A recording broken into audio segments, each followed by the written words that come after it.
Good morning, students. Today we'll read chapter 9, and the name of the chapter is Gandhiji and a Coffee Drinker. Gandhi ji was a first class nurse to the सिक.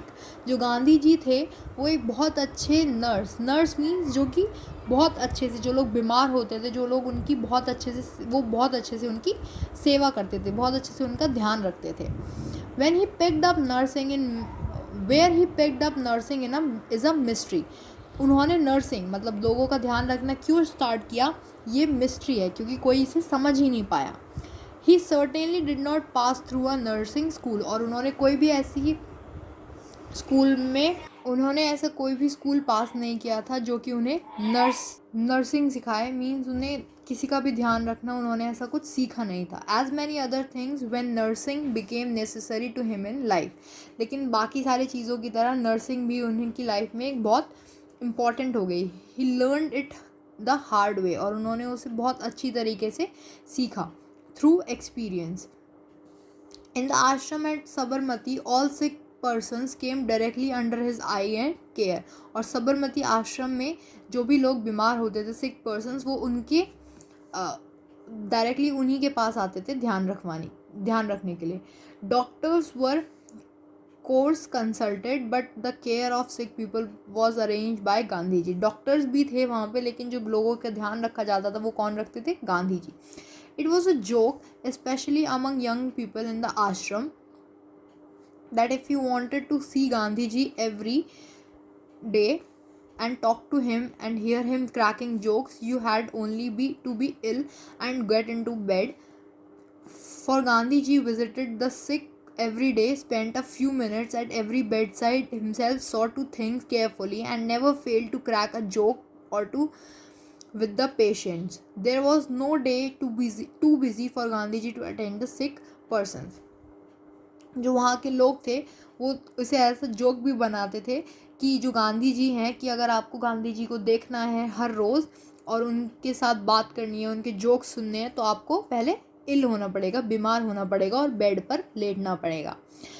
क्योंकि जो गांधी जी थे वो सिक लोगों को मतलब बीमार लोगों को डेली ही विज़िट करने जाते थे और उनके साथ काफ़ी टाइम स्पेंड करते थे अपना उनके साइड में ही बैठ कर और उनके साथ जोक शेयर्स करते थे, जिससे कि उन्हें अच्छा लगता था. कोई भी दिन इतना बिजी नहीं होता था कि गांधी जी उन सिक पर्सन्स को अटेंड करने ना आए. Once there was a young lad who went down with dysentery. एक बार एक यंग लैड मतलब एक छोटा बच्चा, उसे क्या हो गया था? Dysentery means loose motions. He had done his best to accustom himself to ashram food but failed. और जो गांधी जी थे उन्होंने हर तरीके का फूड उसे देकर देखा, लेकिन उससे कुछ भी फ़ायदा नहीं हुआ. He had a great liking for coffee.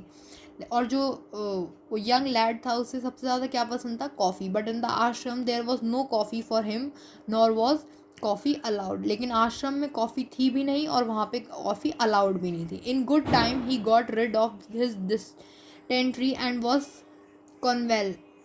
convalescing. Gandhiji visited him for a few minutes every day during his usual rounds. Those few minutes were like a tonic to the poor lad. और उस थोड़े ही time में जो dysentery थी means जो उसे loose motions हुए थे वो ठीक हो गए, और गांधी जी हर दिन थोड़े से टाइम के लिए उसके पास ज़रूर आते थे. और उसके साथ और जो जितने टाइम के लिए भी गांधी जी उसके पास रहते थे वो एक टॉनिक की तरह थे, मतलब एक मेडिसिन की तरह थे उस पुअर लैड के लिए. He pined for a cup of hot coffee. One day he was lying on his back dreaming of it when he heard the welcome sound of the wooden sandals of Gandhiji.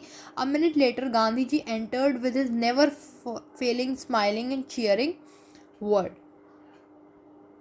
और वो जो poor lead था वो उसे coffee इतनी ज़्यादा पसंद थी कि वो अपने लेटा हुआ था और वो ड्रीम किसके बारे में कर रहा था? कॉफ़ी के बारे में. और इतने में उसे क्या सुनाई आया कि जो गांधी जी हैं वो आ रहे हैं. और 1 मिनट बाद ही गांधी जी वहाँ पर आ गए अपनी स्माइल के साथ और अपने चीयरिंग वर्ड्स के साथ. He looked at the lad and said, now you decidedly better.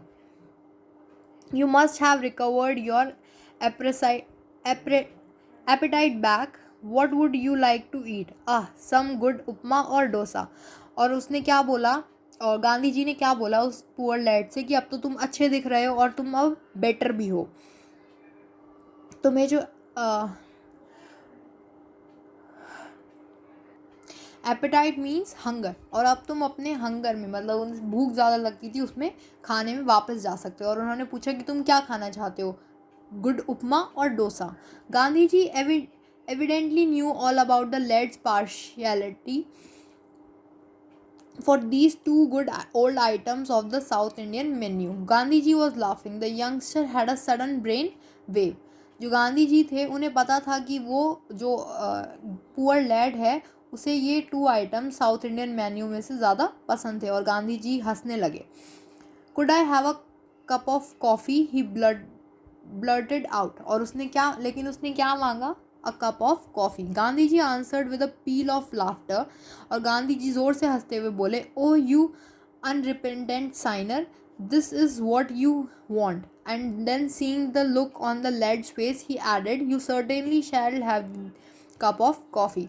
और गांधी जी ने हंसते हुए उससे क्या बोला कि तुम्हें कॉफ़ी चाहिए, ठीक है, तो तुम्हें कॉफ़ी मिल जाएगी. Yes, light coffee will soothe your stomach.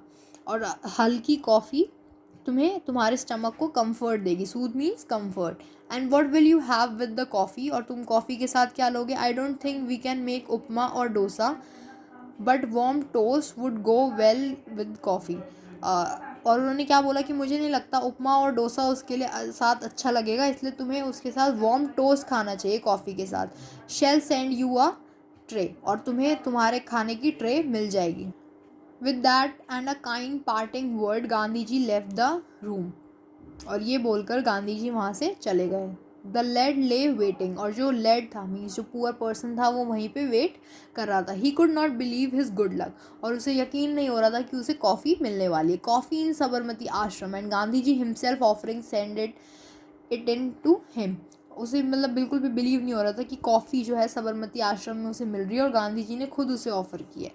Gandhi's cottage was at the other end of the आश्रम. जो गांधी जी का कॉटेज था वो आश्रम के दूसरे एंड पर था. A good way across the road, जो कि रोड के पास था.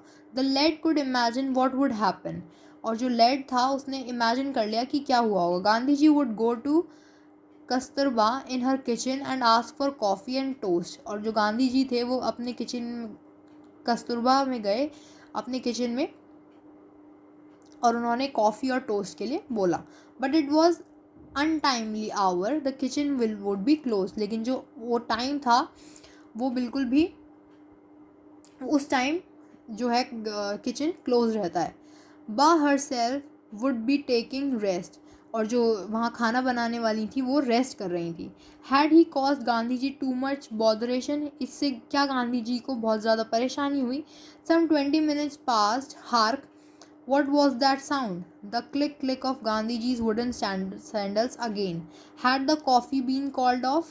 His heart sank within him. But there was Gandhiji carrying a tray covered with a white khadi napkin. The lad was dazed. What had really happened? और उसके थोड़े 20 minutes के बाद क्या हुआ, फिर से जो लैड था उसे गांधी जी की वुडन सैंडल्स के साथ आने की आवाज़ सुनाई दी. और उन्होंने कहा क्या मेरी कॉफ़ी आ रही है. लेकिन उसके बाद वो क्या देखते हैं कि गांधी जी खुद ही अपने हाथ में एक ट्रे लेकर आ रहे हैं जो कि एक खादी नैपकिन से कवर्ड है, ढकी हुई है. और अब वो ये सोचने लगे कि हुआ क्या है. Gandhi ji was speaking. Now here is your coffee and toast and mind you I made your coffee myself. Gandhi ji ने क्या बोला कि ये रही तुम्हारी कॉफ़ी और टोस्ट, और ये मैंने खुद बनाया है. Now like a good south Indian, will you certify I can make a good coffee. उन्होंने क्या बोला कि जैसे कि मैं एक गुड साउथ इंडियन हूँ, क्या तुम्हें लगता है कि मैं कॉफ़ी भी अच्छी बना सकता हूँ. But whispered the lad, why did you not ask someone else to bring this in to me. I am so sorry, I am so very sorry I put you to this trouble. और उसने क्या धीरे से बोला lead ने कि आप किसी और को के साथ भी तो ये सब सामान भेज सकते थे. आई एम रियली सॉरी कि मैंने आपको परेशान किया. Not now, said said Gandhiji, do not ruin your coffee. Cold coffee is bad coffee. अब उन गांधी जी ने क्या बोला कि ठीक है अब तुम अपनी कॉफ़ी ख़राब मत करो, र्यून मीन्स ख़राब करना, कोल्ड कॉफ़ी अच्छी कॉफ़ी नहीं होती। यू सी बा वॉज रेस्टिंग, और जो बा थी जो वहाँ खाना बनाती थी वो रेस्ट कर रही थी, and I did not dare to disturb her, और मैं उन्हें बिल्कुल भी डिस्टर्ब नहीं करना चाहता था। And then he said suddenly, well I shall leave now, someone will come for the tray, with that off he went. और उन्होंने क्या कहा कि अब मैं जाता हूँ और कोई ना कोई और आके ट्रे ले जाएगा वापस। The coffee was light but excellent, जो कॉफ़ी थी वो लाइट थी लेकिन बहुत अच्छी थी। The left sipped it as it were nectar, but he was troubled. His mind I saw Gandhiji's opening the kitchen, lighting the stove, making the coffee and toast, and carrying it into him in order not to disturb others at that untimely hour. He was overwhelmed. लेकिन वो ये सोचकर बहुत ज़्यादा happy हो गया। वो coffee तो पी रहा था लेकिन वो साथ साथ ये भी सोच रहा था कि गांधी जी खुद किचन में गए, लाइट स्टोव जलाया और उसके लिए कॉफ़ी और टोस्ट बनाया कि कोई और डिस्टर्ब ना हो। ये सोचकर वो बहुत ज़्यादा ओवरवेल्म्ड हो गया, मीन्स बहुत इमोशनल हो गया।